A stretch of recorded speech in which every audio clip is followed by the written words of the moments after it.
తనకి జగన్మోహన్ రెడ్డికి ఎక్కడ విభేదాలొచ్చాయి, ఎందుకు ఈ పరిస్థితి వచ్చింది అనేటువంటి అంశం మీద ఒక స్పష్టత ఇవ్వడం జరిగింది ఆ నేత. ఇక ఇంతకీ ఆ నేత ఎవరు, అసలు ఈ స్పష్టత ఏంటి, ఈ కథ ఏంటి అనేటువంటి విషయాల్లోకి గనక వెళ్ళినట్లయితే, గతంలో వైఎస్ఆర్ కాంగ్రెస్ పార్టీ అధికారంలో ఉన్నటువంటి సమయంలో జగన్మోహన్ రెడ్డికి ఎదురు మాట్లాడటానికి కూడా అందరూ భయపడేటువంటి సమయంలో జగన్మోహన్ రెడ్డిని విమర్శించటమే పనిగా పెట్టుకుని నిత్యం ఒక 2-3 మీడియా ఛానల్స్లో, యూట్యూబ్ ఛానల్స్లో కంటిన్యూగా వీడియోలు ఇస్తూ ఓవరాల్గా జగన్ని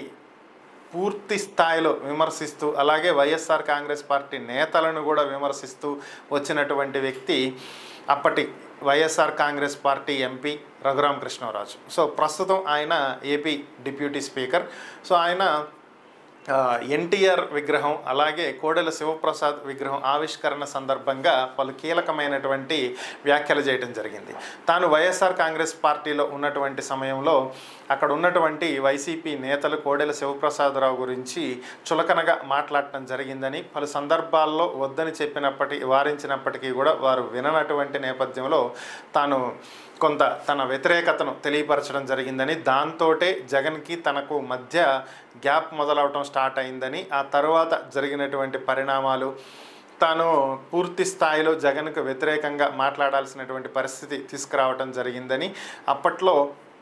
ఎన్నిసార్లు చెప్పినా కూడా ఈ వైఖరిని అయితే వాళ్ళు మార్చుకోలేదని, అది తనకు నచ్చలేదని, అందుకే వారిని విభేదించాల్సి వచ్చింది అంటూ ఆయన విషయాన్ని తెలియజేయడం జరిగింది.